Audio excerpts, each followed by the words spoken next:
Sahabatku, pernahkah kita benar-benar bertanya pada diri kita sendiri bahwa untuk apa sebenarnya kita hidup? Untuk apa sebenarnya kita ada di dunia ini? Kemudian, kenapa kehidupan ini ternyata semakin hari, semakin berusia, semakin berumur, semakin berat? Bahkan yang tidak kalah menyakitkannya adalah orang-orang di sekeliling kita mulai mengecewakan. Teman, sahabat, bahkan yang paling berat adalah yang mengecewakan itu adalah keluarga kita sendiri. Seolah-olah kita ditarik setiap hari dengan gravitasi yang membuat kita semakin berat untuk menjalani hidup.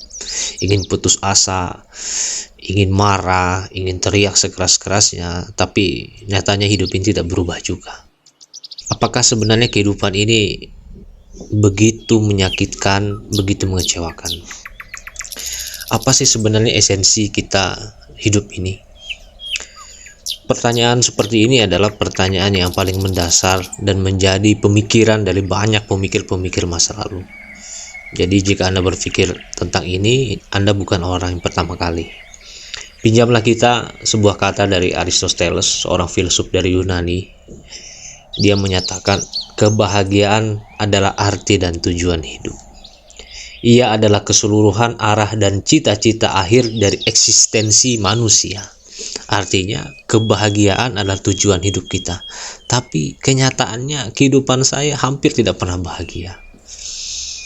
Kira-kira seperti itu yang kita rasakan saat ini.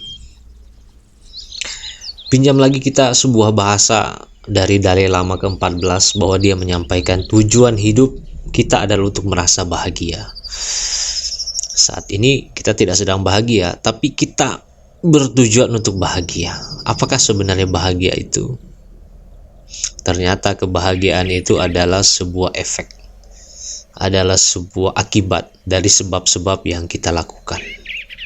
Betul banyak yang mengecewakan, betul bahwa kehidupan ini semakin berat, tapi tanggung jawab kita adalah untuk berbahagia. Bagaimana cara untuk berbahagia? Kita harus berbuat baik. Padahal orang banyak menyakiti kita. Kenapa kita harus berbuat baik? Karena ketika kita membalas kejahatan dan kejahatan, kita sama saja sedang membuat rantai dari kekecewaan. Kita harus putus rantai kekecewaan itu di tindakan kita dengan berbuat baik. Saya yakin Anda pasti pernah berbuat baik, apapun itu.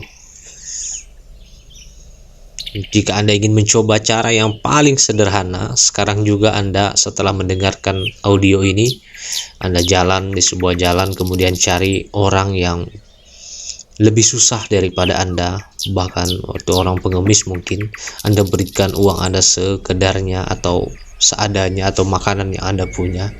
Kemudian setelah Anda menyerahkan itu, Anda rasakan bahwa hati Anda semakin tenang, ada yang hilang sedikit dan kehilangan itu membuat Anda lebih lega.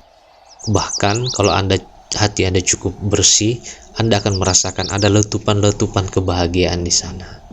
Itu hanya adalah contoh kecil dari sebuah kebahagiaan. Jadi ketika Anda merasa kehidupan ini semakin berat, mengecewakan dan seterusnya, mungkin Anda belum berbahagia. Kenapa Anda belum berbahagia? Mungkin Anda belum melakukan kebiasaan-kebiasaan baik yang berdampak bagi orang lain. Jadi hiduplah bahagia dengan berbuat baik. Sampai ketemu di video selanjutnya.